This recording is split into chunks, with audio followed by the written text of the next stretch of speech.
Olá, pessoal, sejam todos bem-vindos. Eu sou Rodrigo Martins, está entrando no ar mais um podcast da 4Ls. Nesse nosso episódio de hoje, estamos recebendo aqui em nosso estúdio o professor do Centro de Ciências e Humanas da nossa querida UFV, professor Odemir. Seja muito bem-vindo, professor. Boa tarde, Rodrigo. Estamos aí, prazer, né, participar do podcast e falar um pouco mais sobre a UFV para vocês.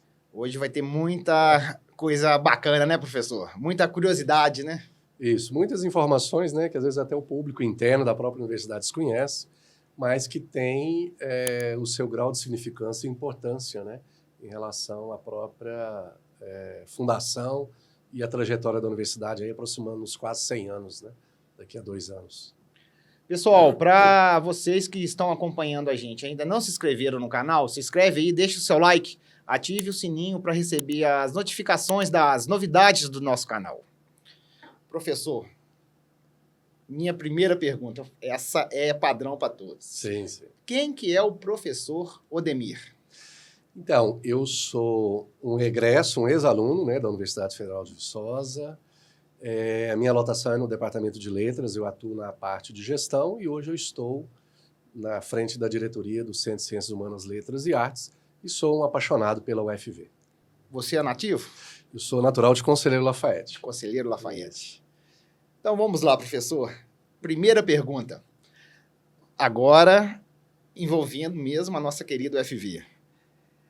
Quem foram os dois Arthurs aqui da nossa universidade? Então, são algumas curiosidades, né, em relação à própria trajetória da UFV nesses quase 100 anos. Claro, o primeiro Arthur, todo mundo já conhece, é público e notório, que é o próprio Arthur da Silva Bernardes, que é o idealizador da UFV, né?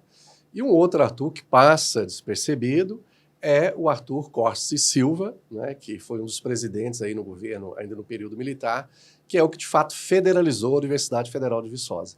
Então a gente fala que são os dois, né, Arthurs presentes na história da UFV. Professor, eu fiz até uma colinha aqui, porque são alguns nomes que eu tenho certeza que o pessoal não sabe quem que é.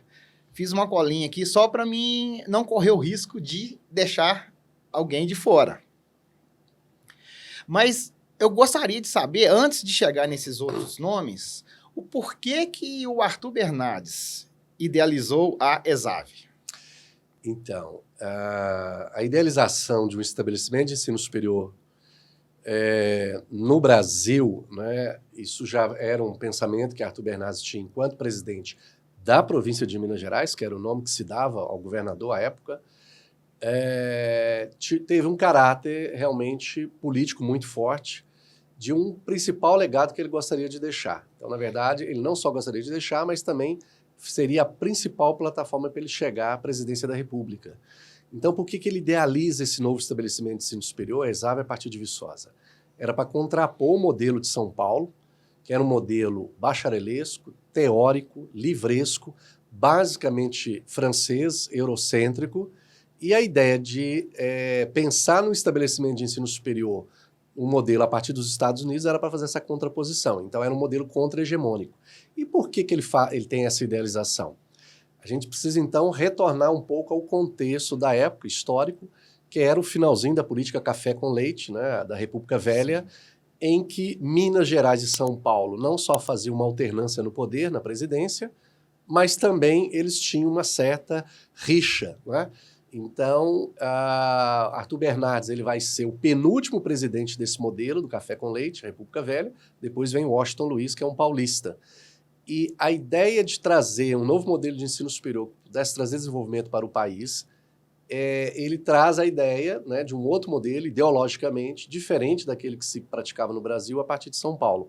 Então, essa foi a principal razão, né, de se pensar e idealizar a ESAV, URENG, hoje o UFV em Viçosa. Ô, professor, e essa polêmica que tem um pouquinho aqui entre os pontinovenses e os ubaenses, né? Um fala que essa universidade tinha que ter ido para Ponte Nova, outro fala que era para Ubá.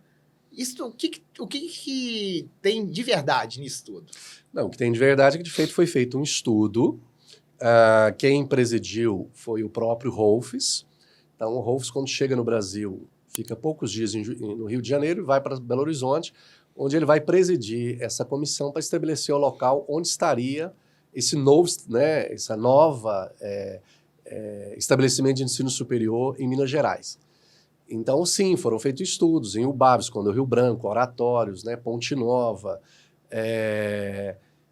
Existia um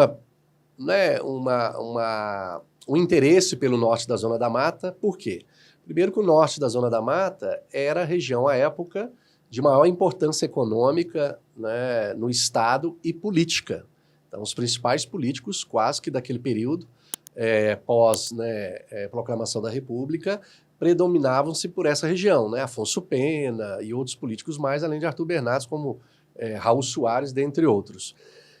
De fato, sim, foi feito um estudo, né? Existe uma lenda que Arthur Bernardes determina, olha, pode ser em qualquer lugar de Minas Gerais, desde que seja em Viçosa, né?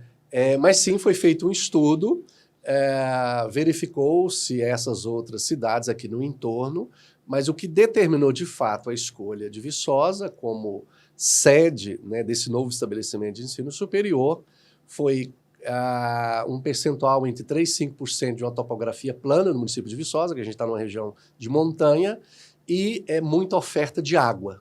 Então, isso foi levado em conta. E, claro, que não podemos deixar de dizer que, sim, teve um elemento político, porque Arthur Bernardes iniciou toda a trajetória política dele a partir de Viçosa, especificamente a partir de Teixeiras, que era um distrito de Viçosa, e ele começou ali como vereador com 54 votos e depois fez uma carreira meteórica. O senhor citou o Raul Soares. Quem que foi o Melo Viana, Raul Soares, e que ligações que os dois tiveram aqui com as aves? Então, bom, ambos foram colegas, né, da Faculdade de Direito, lá para São Francisco de São Paulo, de Arthur Bernardes. Então, eles já tinham uma proximidade, porque eram colegas da faculdade. E Arthur Bernardes, quando inicia essa carreira, nessa trajetória política dele, ele acaba contando, né, com apoio e parceria, tanto de Raul Soares como Melo Viana. Então, ele foi deputado estadual, federal, secretário de Finanças, e quando ele assume a província, né, o governo, a presidência da província de Minas Gerais, Melo Viana era o procurador da província, né, e foi ele o responsável pelas compras, desapropriação das terras, das 12 propriedades em Viçosa para a constituição da universidade. Então, a relação de Melo Viana é um político muito conhecido, até porque ele vai assumir posteriormente, com o falecimento de Raul Soares, a presidência da província de Minas Gerais, e é ele o responsável por Minas Gerais, quando na inauguração da escola, enquanto Arthur Bernardes estava na presidência, né? Porque Raul Soares vem a falecer no meio do mandato, ele era o vice, e ele assume. E Melo Viana também foi o vice-presidente na chapa com Washington Luiz, que é esse presidente paulista que vem a assumir depois de Bernardes. Posteriormente, Melo Viana, que era, né, um cidadão de Sabará, ele vai ser responsável também, a partir da década de 50, de começar a fazer uma discussão no Brasil para a federalização do ensino superior. Então, a partir dessa ação de Melo Viana, que nós passamos a ter a possibilidade de vislumbrar universidades federais no Brasil, né? Ele até pensou em colocar inicialmente Viçosa no bojo dessa federalização, a comunidade local foi contrária e acabou que ele deixou isso para os anos seguintes, deixou o UFV, a URENG, a antiga URENG, como possibilidade de subvenção de recursos do governo federal, mas ele acabou que veio a falecer antes mesmo da efetivação, né, de se federalizar o UFV, que aconteceu em 69. Professor, Arduino Bolivar. Quem que foi o Arduino Bolivar? Então, ele junto com... Primeiro, ele é quem recepciona PH Rolfes no Rio de Janeiro, quando ele sai, Nova York, no dia 19 de janeiro de 1921, né, e ele vai chegar em fevereiro, dia 4 de fevereiro, no Rio de Janeiro, e quem vai recepcionar é esse viçosense, que é o segundo a ter a formação de bacharel em Direito em Viçosa, depois de Arthur Bernardes, e posteriormente ele que vai fundar a PUC Minas. Então, já eram pessoas à época com grande inserção, né, projeção tanto no meio político como no meio acadêmico. Então, é ele quem recepciona Rolfes, no Rio de Janeiro, e é um dos integrantes dessa comissão para a elaboração da escolha do local da ESAV, né? Que aí vai ser Viçosa. PH Rolfes, então. Fala pra gente que figura importante que foi o PH Rolfes pra gente. Então, PH Rolfes é uma figura bem enigmática. Primeiro porque ele já sai dos Estados Unidos com uma idade bem avançada para a época, 56 anos. Então ele vem com a família já constituída, ele já tinha uma posição nos Estados Unidos de diretoria da Escola de Agricultura, né, na Flórida, e ocupava um cargo no Departamento de Agricultura em Washington. Ele é o terceiro especialista a ser contactado para fundar esse novo estabelecimento de ensino superior idealizado por Bernardes.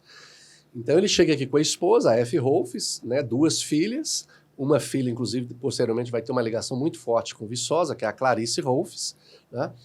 Então ele chega em 21, fica em Viçosa até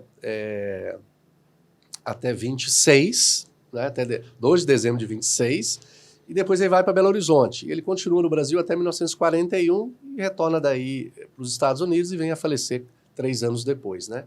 Então, o PH Rolfes é, de fato, esse profissional que transforma aquilo que foi idealizado, pensado por Bernardes, de fato, de forma concreta, né, do novo estabelecimento de ensino superior no hemisfério sul a partir de Viçosa. A Clarice, qual que foi a participação dela? Então, a Clarice, ela dava muito suporte, diferente da outra irmã, que acaba retornando para os Estados Unidos, constitui família.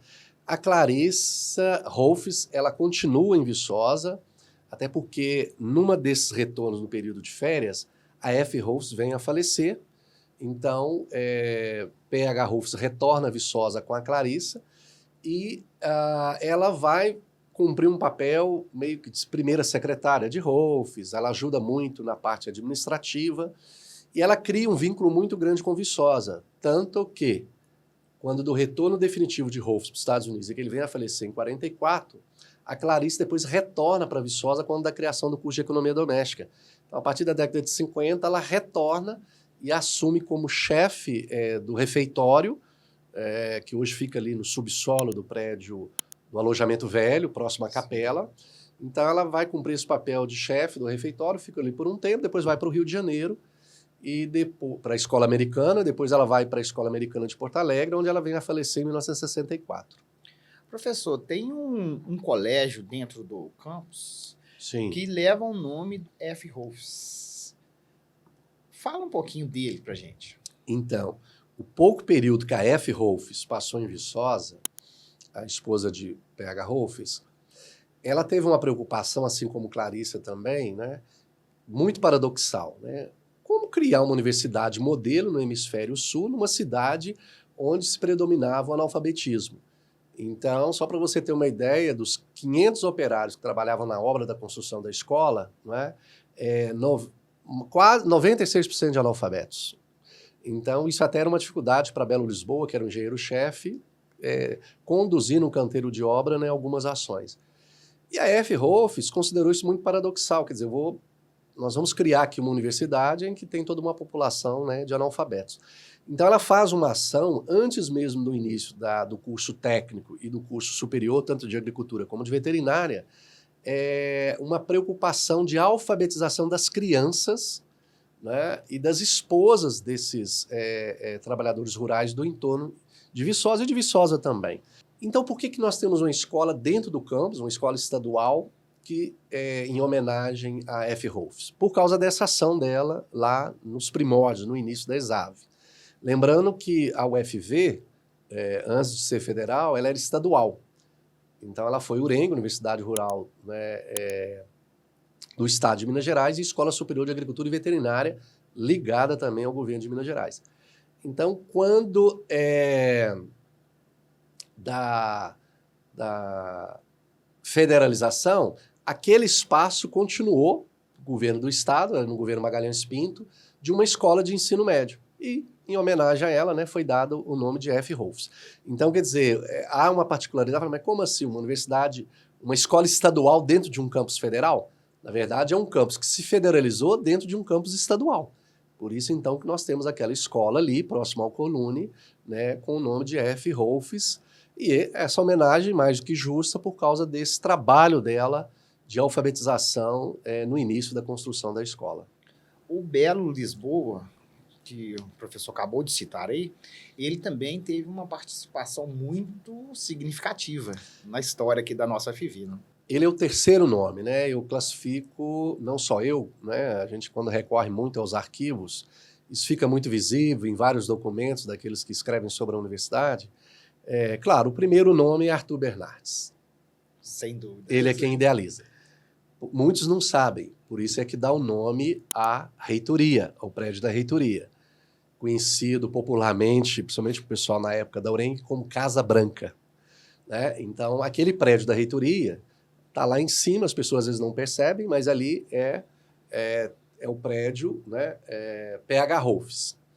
O prédio principal, que nós chamamos de Bernardão, ele teve esse nome de principal até 1975, quando do centenário de Arthur Bernardes resolveram homenageá-lo, por isso colocaram o nome, né, de edifício Arthur Bernardes, Bernardão, dado ao tamanho. E a outra principal edificação dentro do campus, que está na área nobre, é justamente o antigo dormitório, que hoje é o alojamento velho, chamado Belo Lisboa. Então, Arthur Bernardes idealiza, Rolfes funda e Belo Lisboa consolida.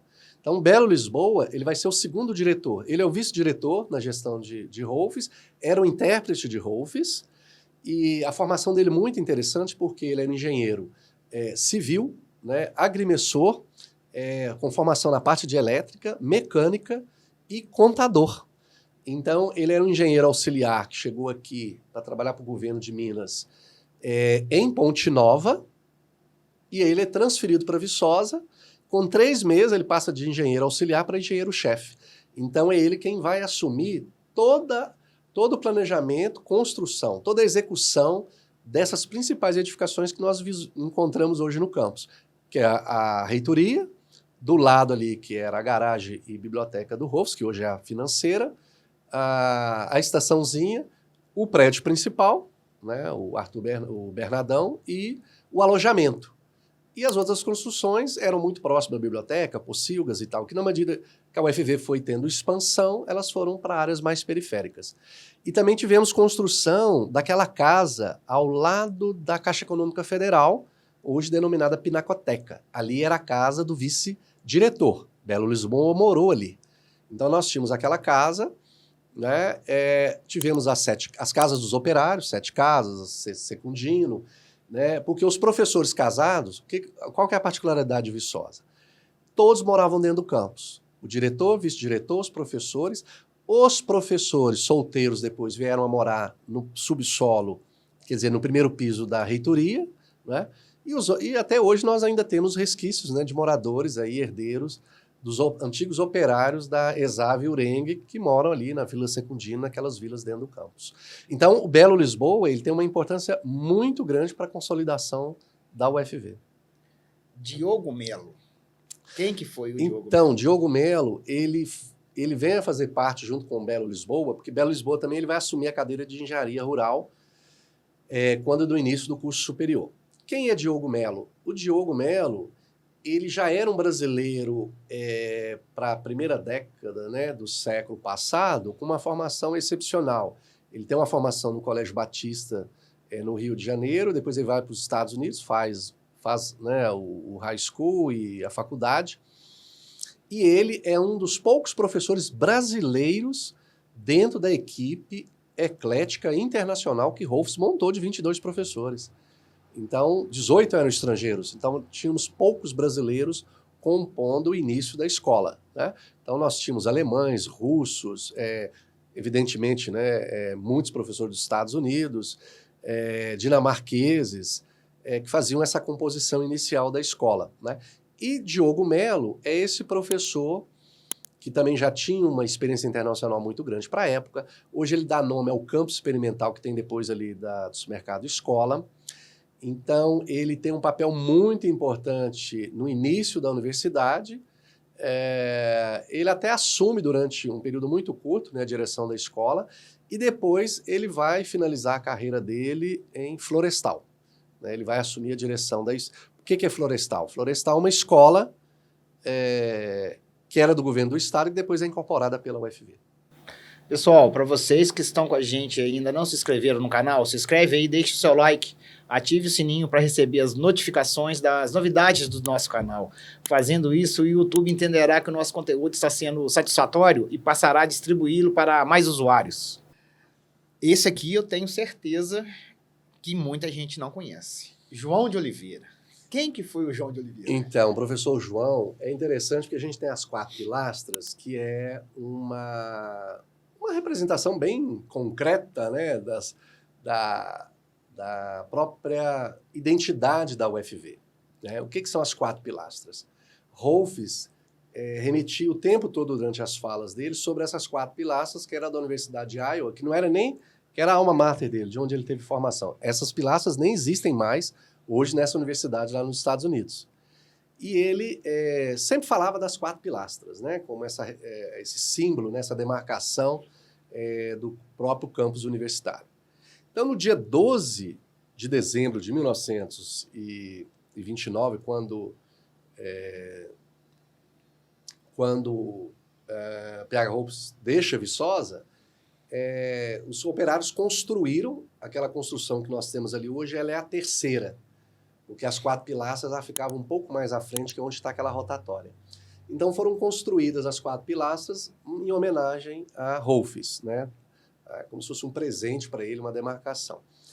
E o professor João é quem vai pegar a ESAV, né?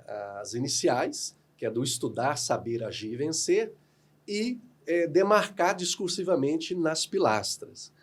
E ali tem toda uma representação simbólica. Então, quando você chega e vê em latim, né, e quando você adentra o campus e olha, você vai ver a tradução, né, em português, sim, que aquilo ali é simbolicamente representando que você precisa entrar dentro do campus da universidade realmente para gerar conhecimento, para ter conhecimento.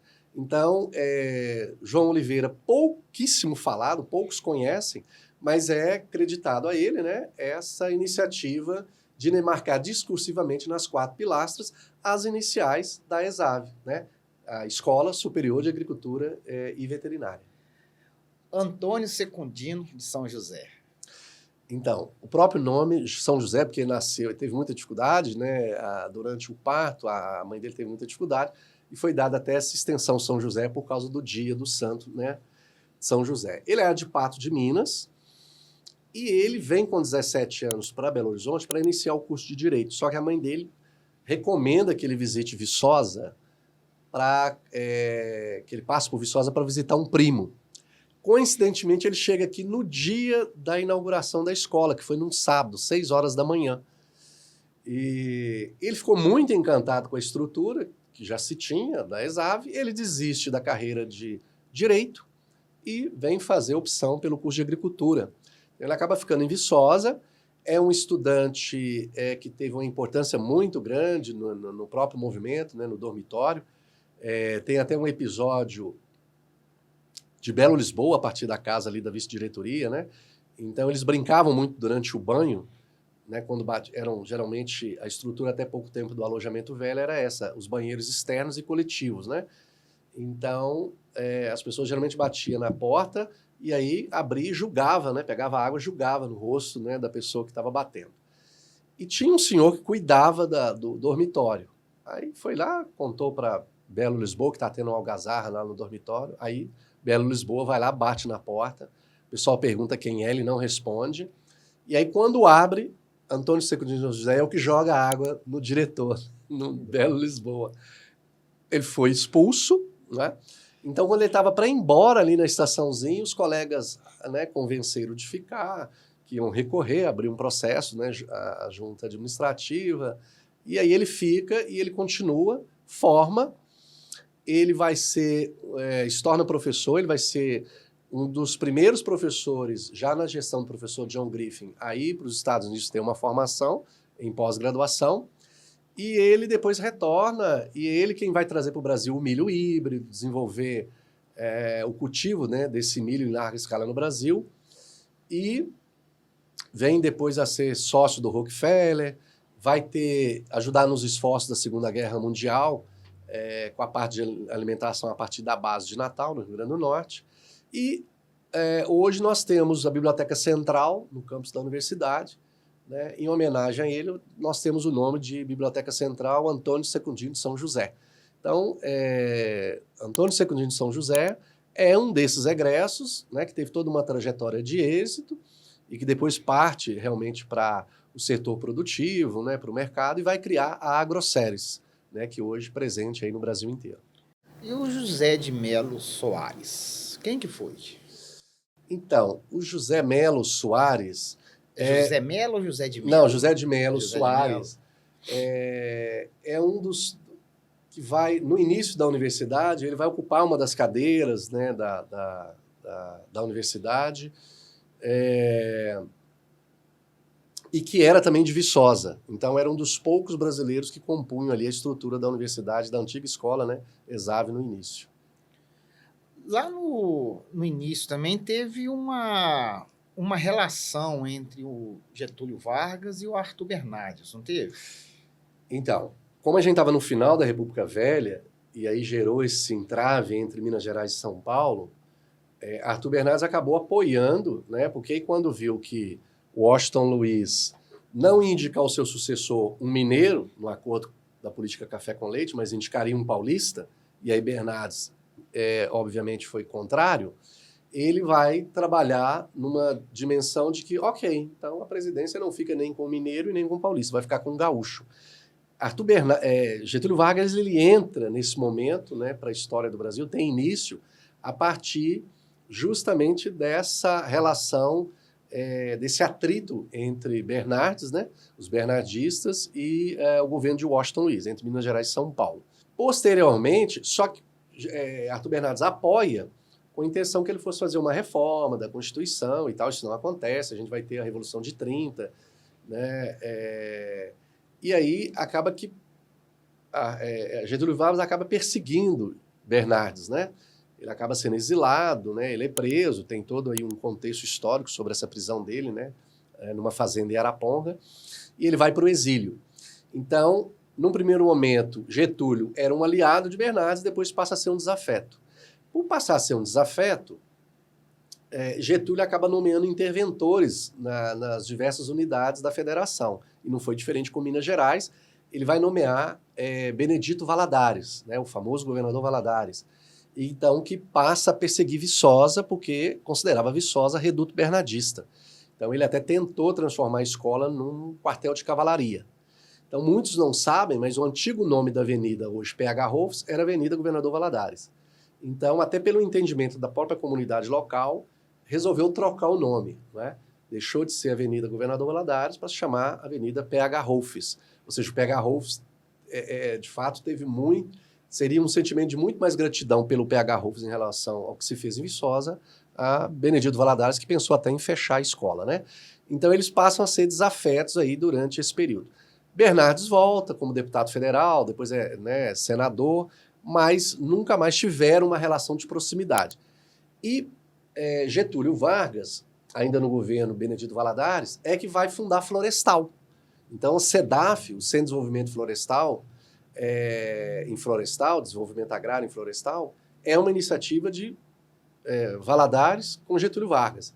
Inclusive, Benedito Valadares construiu uma casa lá dentro do campus para receber Getúlio Vargas. Posteriormente, quando se torna a Universidade Rural de Minas Gerais, ela a Viçosa acaba incorporando esse campus, né, desse Centro de Desenvolvimento Agrário em Florestal. Professor, nós tivemos 2 renomados escritores, que foi o Monteiro Lobato e o José de Alencar, que teve alguma coisa a ver com a fundação da ESAV, correto? Isso mesmo. Fala pra gente um pouquinho da história. O primeiro dele é José de Alencar. Foi justamente o filho de José de Alencar, o autor de Iracema, embaixador do Brasil em Washington, é quem vai fazer o contato com Rolfes. Então, o Rolfes é o terceiro especialista que ele vai, né? Ele tenta com um pesquisador, depois com um segundo e aí com um terceiro. Então, é interessante essa informação porque é justamente, né, o filho desse grande escritor da literatura, né, brasileira, José de Alencar, é quem vai fazer essa ponte. Então, é ele quem faz a intermediação entre Arthur Bernardes e P.H. Rolfes, para que, de fato, ele aceitasse essa missão de fundar um novo estabelecimento de ensino superior a partir de Viçosa. Então, essa interlocução ela é feita, Rolfes fica entusiasmado com a ideia de Bernardes, ele consulta, inclusive, 4 brasileiros, curiosamente, que eram estudantes na Universidade da Flórida, a respeito do Brasil. Até então, ele não conhecia o Brasil. Os outros 2, inclusive, contactados, já tinham experiência no Brasil. Um, porque já estava com a idade avançada, né, decidiu por não aceitar o convite, e o outro porque já estava com a área de pesquisa consolidada nos Estados Unidos e desiste. Então, a relação de José de Alencar ela é interessante porque é justamente o filho desse grande escritor que vai fazer a ponte, o primeiro contato com P.H. Rolfes em Washington, no Departamento de Agricultura. E Monteiro Lobato foi calouro de Arthur Bernardes na Faculdade de Direito lá com São Francisco.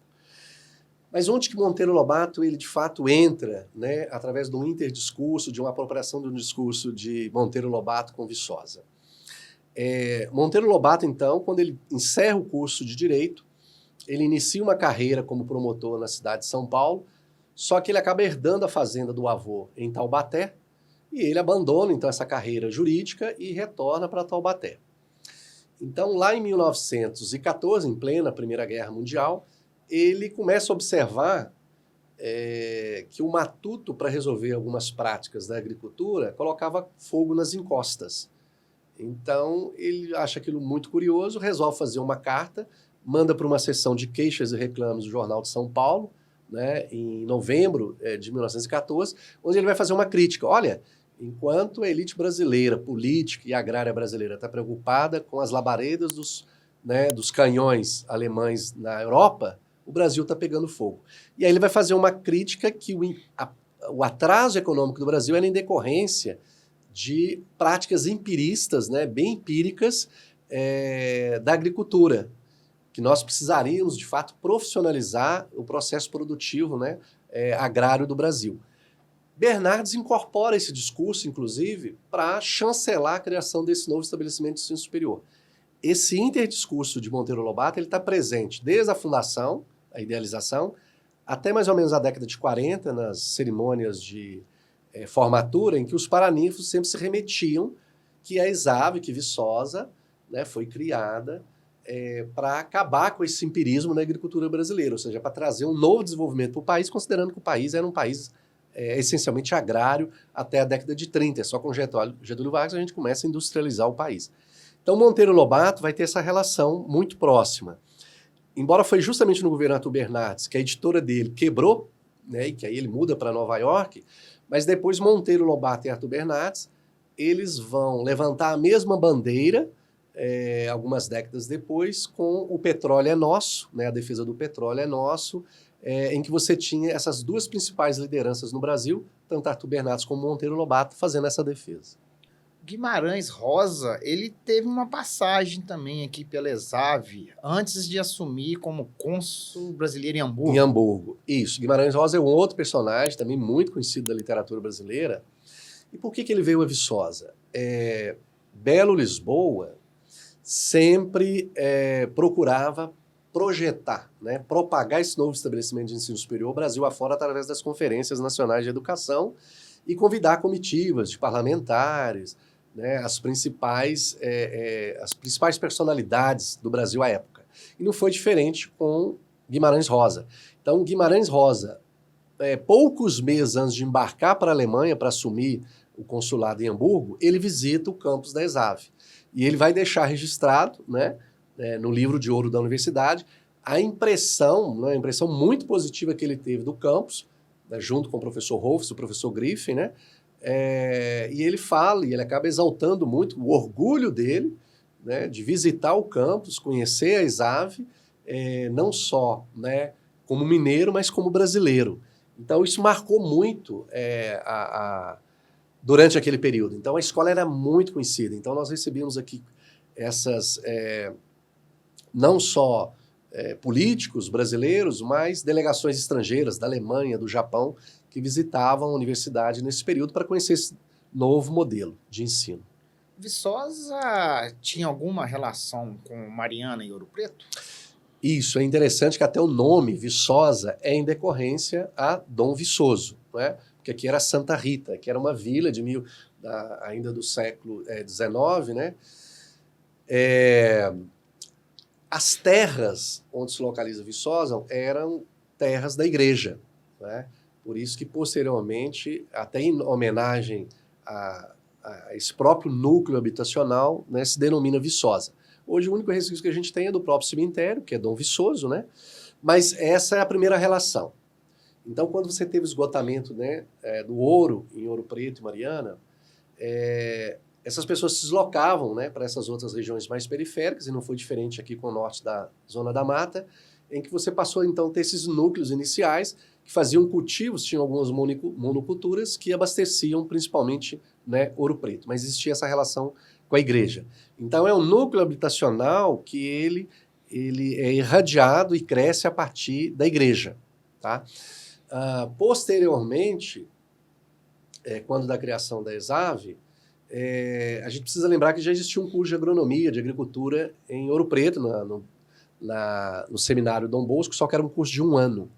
Então acaba que a igreja faz toda a doação, né, do plantel, dos animais, de tudo que se tinha lá para Viçosa e resolve fechar o curso porque Rolfs vem trazer um novo modelo de curso de 4 anos, né, organizado em créditos. Então é uma relação muito próxima com Viçosa, né, tanto Ouro Preto, até porque parte da formação de Bernardes começou por lá, né? Ele vai para o Caraça, depois ele inicia o curso de Direito em Ouro Preto e ele vai finalizar no Largo São Francisco, né, em São Paulo. Então, Mariana, principalmente, né, tem essa relação muito próxima com Viçosa por causa da igreja. Professor, nós viçosenses, nós gostamos muito de falar linha de trem. Sim. Linha de trem. Nós temos uma linha de trem que corta de fora a fora a nossa universidade. Qual que é essa relação que tinha antigamente, né, com a ESAV e a Ferrovia Leopoldina? Então, Viçosa, a ESAV acaba sendo a primeira universidade, né, a primeira escola superior a ser construída de um lado e do outro de uma ferrovia. Esse é um ponto. Mas isso foi racionalmente pensado por Bernardes. Por quê? Porque você precisa lembrar que na época nós não tínhamos internet, né? Eram basicamente só a mídia escrita, né? Jornais.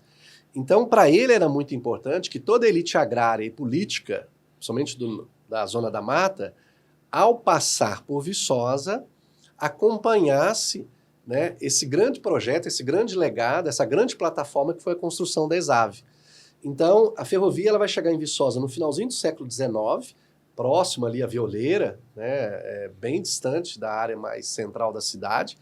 Então, os comerciantes sempre demandaram que tivesse uma extensão da Leopoldina que passasse pela área urbana. Então, isso vai acontecer em 1914 e a universidade ela vai ser construída, começar a ser idealizada a partir de 21, de um lado e do outro. Mas, então, era essa a intenção de Bernardes, que essa elite agrária, essa elite política, ao passar pelo campus, né, você imagina, se hoje a gente já tem um certo impacto com toda aquela estrutura, toda aquela arquitetura, você imagina isso há quase 100 anos. Então, a construção da ESAV ela foi considerada o segundo maior empreendimento imobiliário, né, quer dizer, de edificações, depois do complexo da Praça da Liberdade. Então, para Bernardes era importante ter esse impacto, né? Eram 2 trens diários da Leopoldina que ligava toda a norte da Zona da Mata à capital do Brasil, que era o Rio de Janeiro. Então, isso impactava em muito porque as pessoas passavam ali com muita regularidade. Professor, há relatos que Antônio Secundino e Belo Lisboa teve alguma ligação com a Segunda Guerra Mundial. É verdade isso? Então, os dois foram contemporâneos. Bom, primeiro, o Belo Lisboa, embora não tivesse uma inserção acadêmica, a formação dele é toda no Rio de Janeiro, mas ele já era um profissional com muita experiência internacional na indústria têxtil do Rio de Janeiro, nos anos de 1915, 16. E Antônio Secundino, na verdade, é aquele espírito empreendedor. Assim como também Belo Lisboa, porque Belo Lisboa, quando deixa Viçosa em 37, ele vai para a fazenda Lindóia, em Rio Casca. Então, ele assume todo o empreendimento. E é interessante a inserção desse pessoal da época, porque Belo Lisboa, ele foi prefeito de Ubá e Uberaba, né? Então, assim, para você ter uma ideia de como que eles tinham uma inserção, né, não só política, mas empreendedora, né, para a época.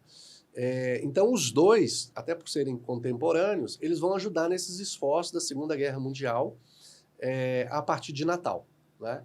Então, toda essa parte de alimentação, eles acabaram tendo assim, um protagonismo muito grande junto às forças aliadas durante a Segunda Guerra Mundial.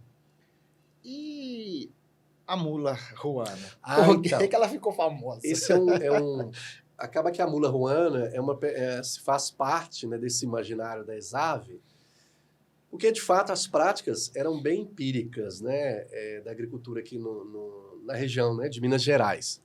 Então, não se tinha, por exemplo, a prática, né, de arar a terra com tração animal. Então, PH Rolfs é quem vai ser o primeiro, né, em Viçosa, na região, a conseguir domar a ruana para realmente fazer uma tração animal, né, fazer aragem de terra.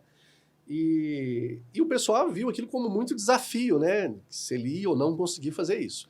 E aí tem uma fala dele que ficou marcada, que ele fala assim, não é possível que os burros daqui são mais burros do que do meu país, né, que era dos Estados Unidos, onde já se tinha essas práticas.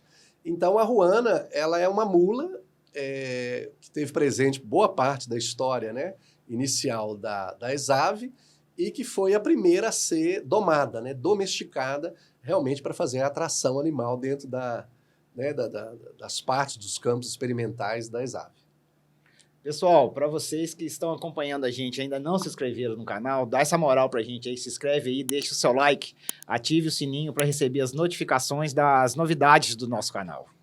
Professor, Vila Janete, Projeto Pordur.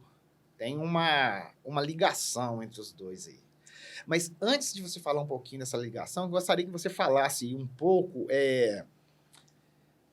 do objetivo da construção da Vila Janete e a relação com o UFV e a cidade de Viçosa. Então, aquele núcleo habitacional foi considerado o núcleo habitacional mais internacional de Minas Gerais na década de 50. Ele foi construído com um propósito muito específico, que era para potencializar a internacionalização da escola. Por quê? Porque ali era um núcleo com mais de 50 casas para receber esses professores dos Estados Unidos que dariam a base, né, para a inserção, para se começar a pós-graduação, quer dizer, o nível, né, de ensino de pós-graduação em Viçosa.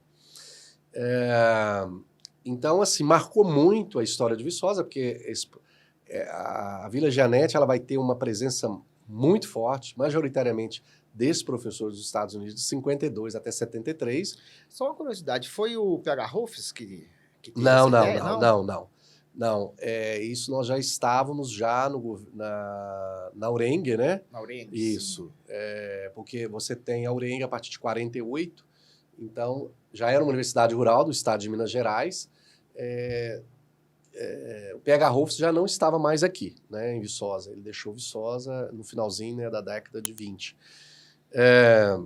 Mas claro que essa ponte inicial que foi feita, tanto com Rolfs como com Griffin, John Griffin, que é o segundo diretor dos Estados Unidos na escola, né, tendo intercalado aí Belo Lisboa, eles vão criar todas essas pontes. Então, o projeto Purdue é uma universidade nos Estados Unidos, que ela vem ao Brasil, faz um giro em várias universidades e escolhe Viçosa, de fato, para fazer esse projeto de inserção da pós-graduação.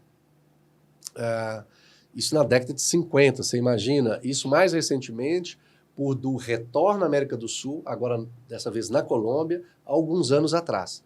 Então, você imagina como que nós tivemos um salto. Nós já estávamos, a partir da década de 50, dando essa inserção. Por isso que Viçosa ela vai demarcar como a primeira instituição no Brasil a ter uma defesa de tese dos atuais modelos adotados pela CAPES.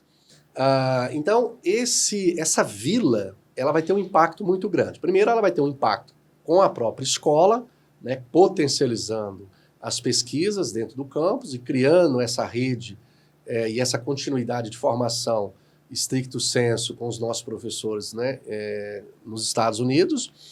E ela também vai ter outros impactos, né? Ela vai ter um impacto na própria cidade, porque era uma cidade muito pequena e você tinha um bairro ali, majoritariamente com moradores, né, estrangeiros.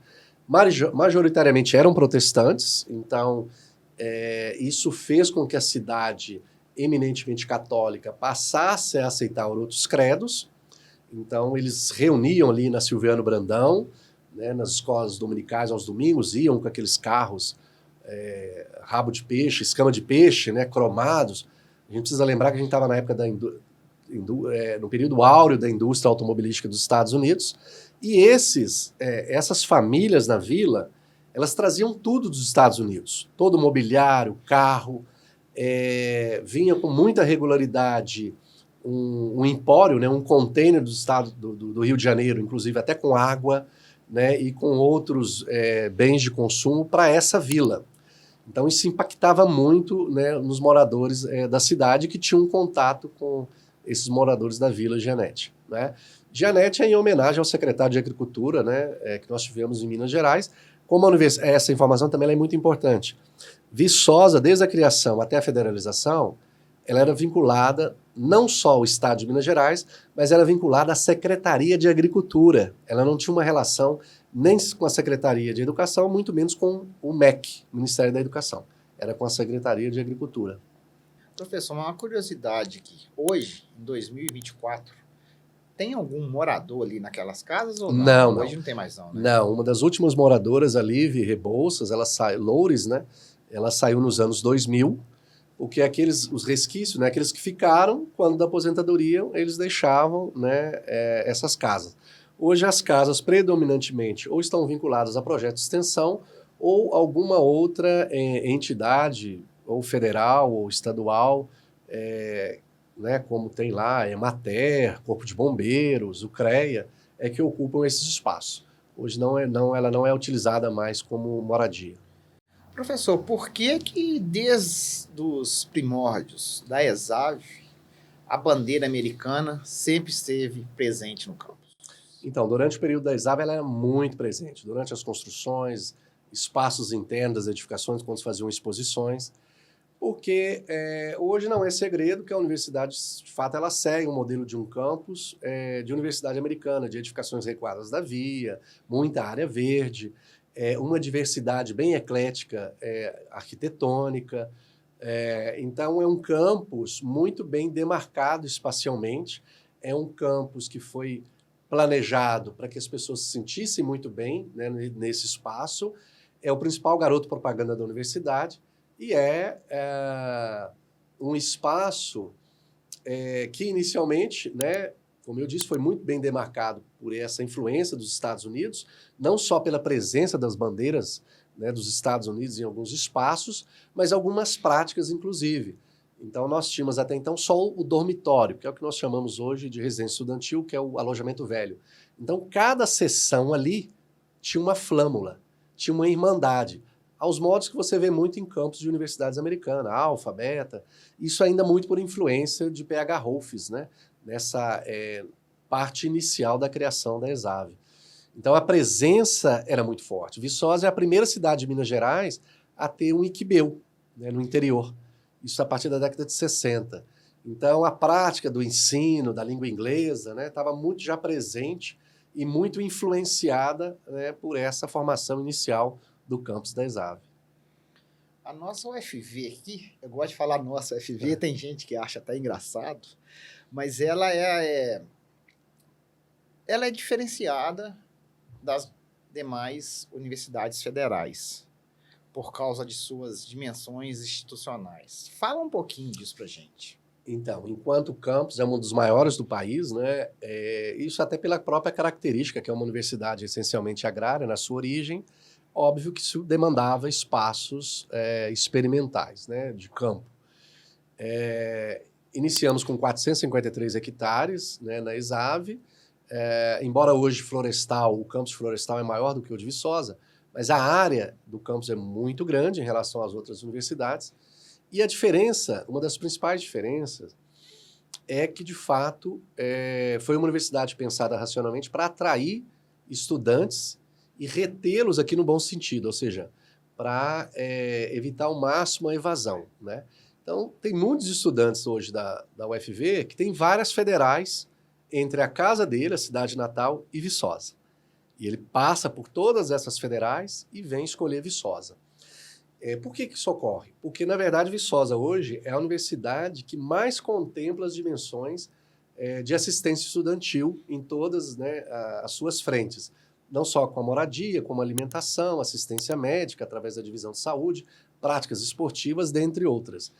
E é um campus, além dele ser mais, né, espacialmente bem delimitado, a parte da assistência estudantil, diferente de outras universidades, fica em áreas nobres do campus.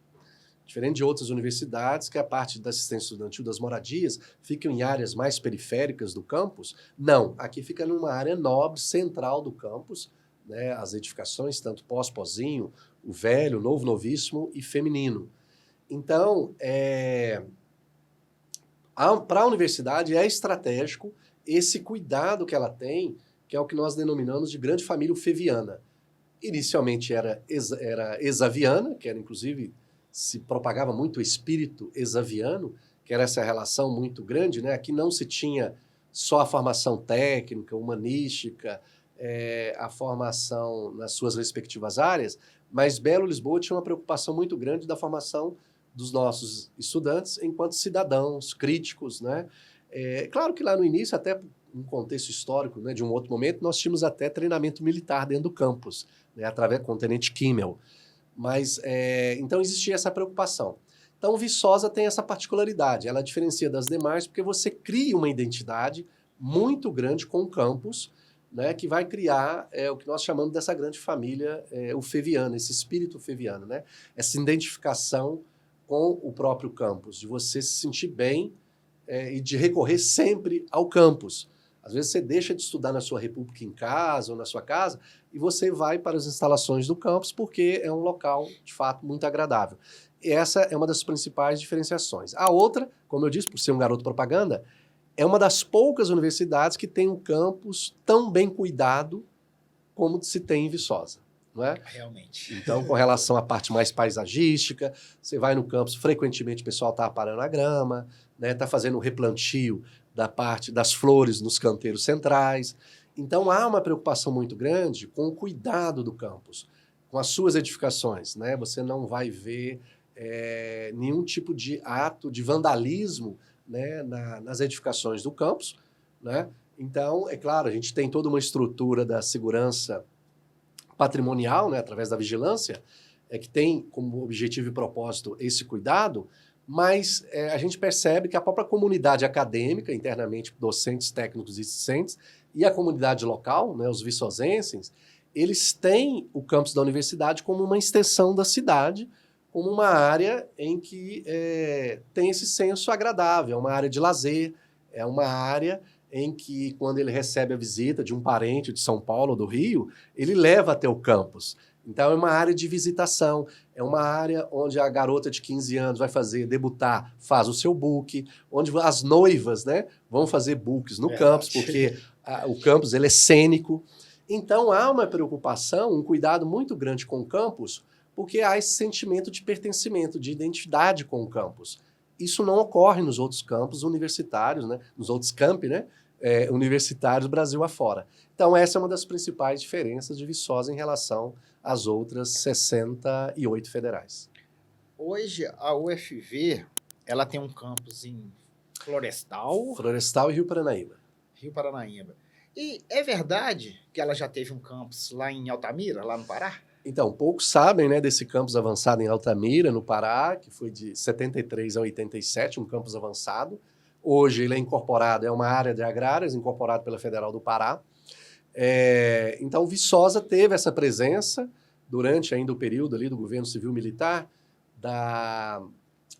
até porque existia uma parceria com o próprio governo à época, para a expansão da fronteira agrícola, com desenvolvimento, melhoramento genético, né, principalmente da soja. Então, existia uma parceria muito grande e não foi diferente durante esse período Viçosa se fazer presente com essa expansão, com um campus avançado em Altamira, bem próximo ali, né, na parte leste do Pará, próximo ao Bico do Papagaio.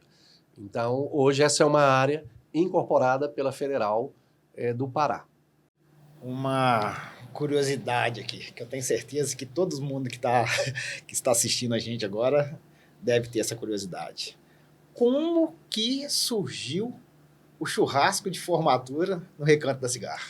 Então, é interessante Viçosa, né, o campus, as práticas dos alunos, né, de quem compõe a própria comunidade acadêmica, práticas essas que depois, às vezes, num primeiro momento ela ocorre, as pessoas talvez não acreditam, né, na potencialidade que determinada prática possa, de fato, vir a ser institucionalizada. O caso do churrasco é um desses exemplos. O churrasco, ele sempre foi visto como um momento ali de socialização, né, para fazer despedidas.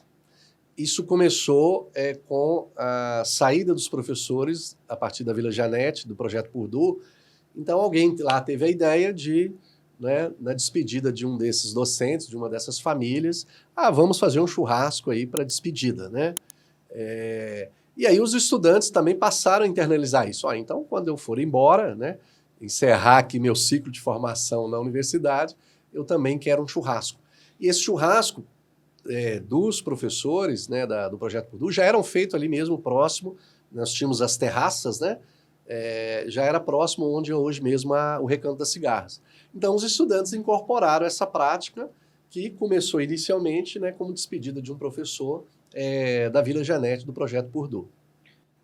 Já perguntei sobre umas 10 pessoas diferentes e estava esquecendo o professor Marcones. Qual que foi a motivação dele para criar o brasão da UFV? Então, eu mencionei que nós tínhamos no dormitório, cada uma das sessões tinha uma irmandade. E essas irmandades eram identificadas pelas flâmulas, né? É claro que a gente está falando de uma época que o campus da universidade era bem menor, as formaturas aconteciam no Salão Nobre da universidade, e no momento da formatura começou a gerar alguns atritos, alguns problemas, porque cada qual queria impor o uso da flâmula daquela irmandade durante a formatura. Então, esse foi um principal, vamos dizer assim, estopim, né, da questão de você querer criar simbolicamente algo que representasse a alma mater, ou seja, a sua instituição de formação. Então, foi demandado ao professor Marcondes. O professor Marcondes, ele se identificava como... ele era de Sobral, do Ceará, né? Ele fala que ele era um mineiro, como é que era? Era um mineiro, era o cearense mais mineiro, alguma coisa assim, de Sobral. Ele vem para Viçosa na década de 30, né? Ele toma conhecimento da universidade através de um panfleto, num campinho de futebol, jogando bola, um campinho de terra.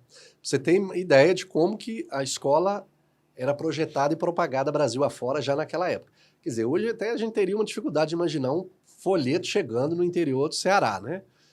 Evidente que hoje você tem as mídias sociais, você tem um alcance até maior, mas naquela época você percebia que, de fato, a escola fazia uma divulgação agressiva, no bom sentido, né, desse novo modelo. Então, Marcondes é esse ex-aluno, que depois vai fazer uma trajetória, uma formação dentro de Viçosa, e ele é quem vai elaborar, né, e criar e idealizar o brasão da UFV, né? Que é uma representação da alma mater, né, da UFV, ou seja, qualquer egresso, ao visualizar o brasão, ele logo já se identifica, né, com toda aquela representação que foi feita, né, com a própria localização geográfica dos 3 campi hoje, né, Viçosa, Florestal e Rio Paranaíba, demarcada no globo terrestre, e a questão do touro alado, né, que tem uma relação muito com a força do que se produz a partir da terra, né, dado a esse DNA, essa origem, né, inicial com a área de agrárias.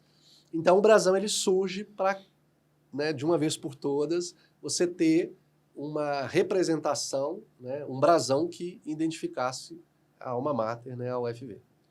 Falando em divulgação, como que a ESAV ela era divulgada no Brasil?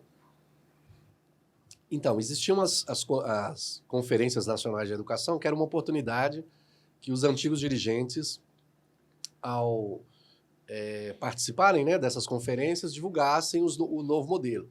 Além das diversas comitivas de parlamentares, porque a gente dependia muito, né, da questão do meio político, isso aí possibilitava também a divulgação do modelo.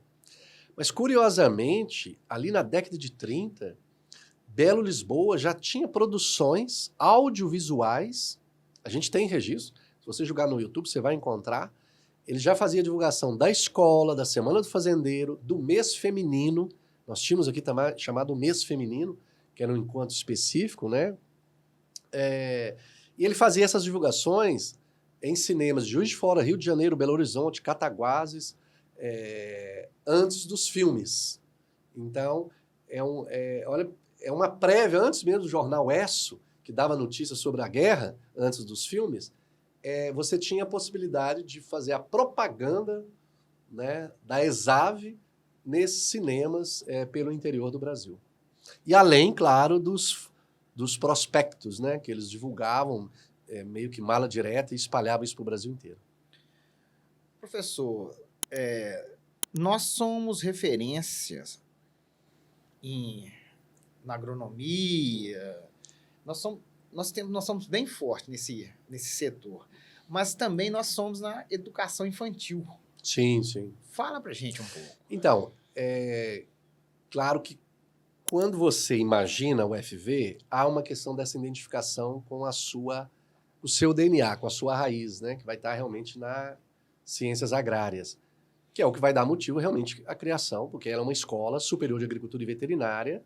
Quando nós perdemos o curso de veterinária para Belo Horizonte, continuou-se com o V, porque fez uma alusão à ESAL, que era a Escola Superior de Agricultura de Lavras, e aí passou a chamar a Escola de Agricultura de Viçosa, né? O V, coincidentemente, de Viçosa e veterinária. Então, há uma predominância da agrárias, né, desde o seu início da ESAV, embora você já tivesse outras práticas, tanto da parte de humanas, sociais, né, nós tínhamos aula de português, nós tínhamos a questão da sociologia presente desde a época da ESAV, mas a UFV hoje, ela é muito mais, né, ela extrapolou até porque são 4 centros de ciências, então existe uma questão de uma identidade da UFV que a caracteriza como uma instituição muito singular, né, no Brasil. Então, primeiro que nós temos alguns cursos, mesmo fora dessa área, dessa grande área, que é da agrárias, que tem essa identificação com o grau de qualidade. Vamos pegar o caso do próprio direito, né? Então, o direito hoje de Viçosa é um curso que tem os maiores índices de aprovação na OAB, né? E é um curso que está dentro do CCH, né, da Humanas Sociais Aplicadas. A educação infantil é uma outra também particularidade de Viçosa. Primeiro, que é a única universidade federal da 69 que tem um curso superior nessa área, né?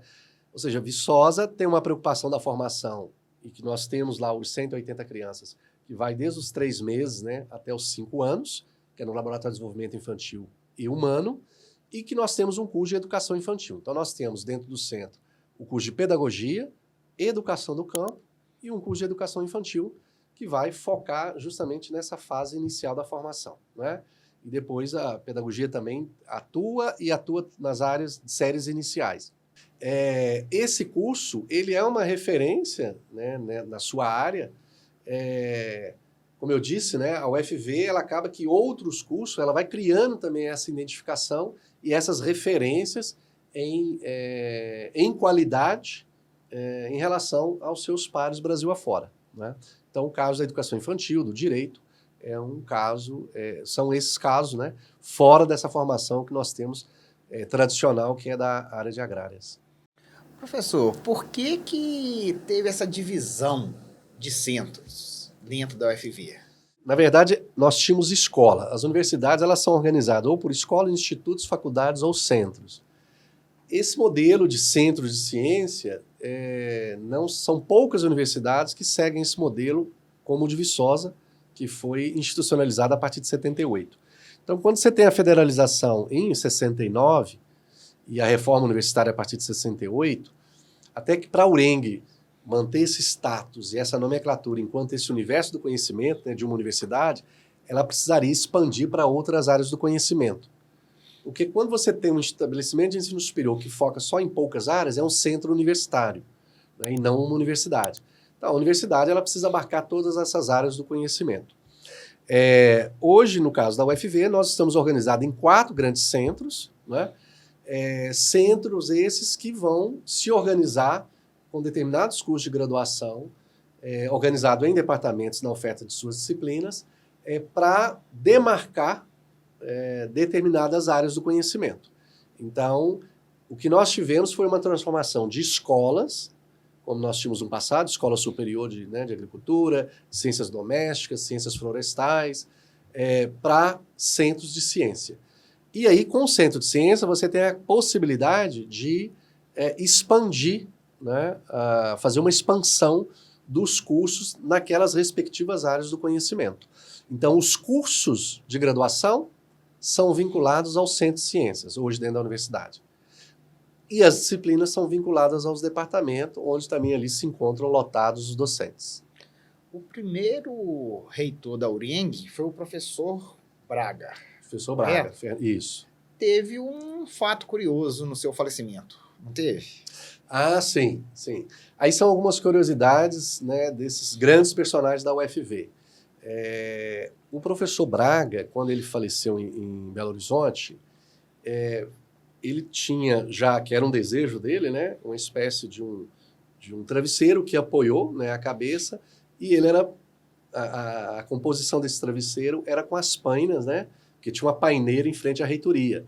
Hoje o que nós temos ali foi uma replantada, né? Ela teve uma queda e aí eles replantaram. Então, essa questão curiosa e que ela é interessante, como que esses personagens também desenvolvem essas identidades, né? Se identificam com a própria instituição. No caso do Braga, até pela própria formação, ele é aluno do primeiro curso técnico, né? E ele depois se torna professor e vai ser o primeiro presidente da UERN, o primeiro reitor da UERN, né? De ter tido esse tipo de preocupação, né? Dessa relação, dessa identificação com o próprio campus, né?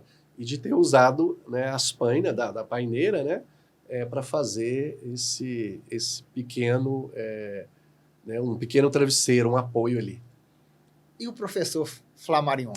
O do Flammarion, ele já fez uma outra escolha, né? Um outro desejo dele, que ele foi sepultado com um terno que ele usou para posse, né, de reitor. Então, são essas histórias, essas características que trazem muito essa relação de identificação, né, com a própria instituição em Viçosa, ou como instituição que fez parte do processo de formação, ou instituição da qual, de fato, eles, né, foram gestores aí durante um tempo. Professor, estamos chegando ao final do nosso podcast. Daria para a gente ficar mais umas 2, 3 horas falando, né?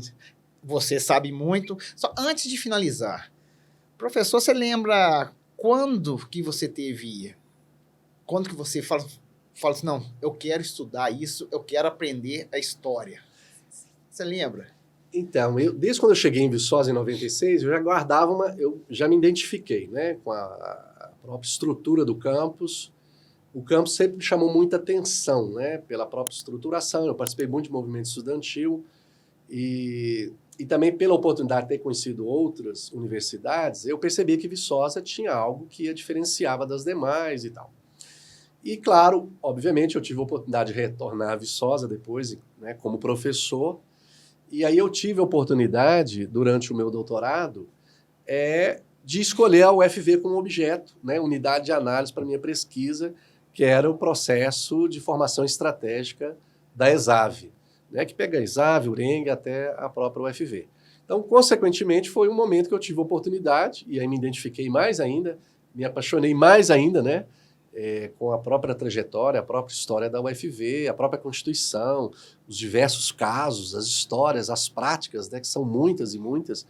E aí eu criei essa identificação mais ainda depois que eu a defini como objeto de estudo, né, para as minhas pesquisas. Porque como eu trabalho basicamente a parte de gestão universitária, então acaba que é uma atividade não só fim, né, mas também meio, porque eu acabo atuando, né, nessa esfera dentro da universidade. Professor, agora sim, estamos chegando ao final mesmo. Eu em nome da 4Ls, gostaria muito de agradecer a sua presença. Foi um papo assim, muito gostoso, né?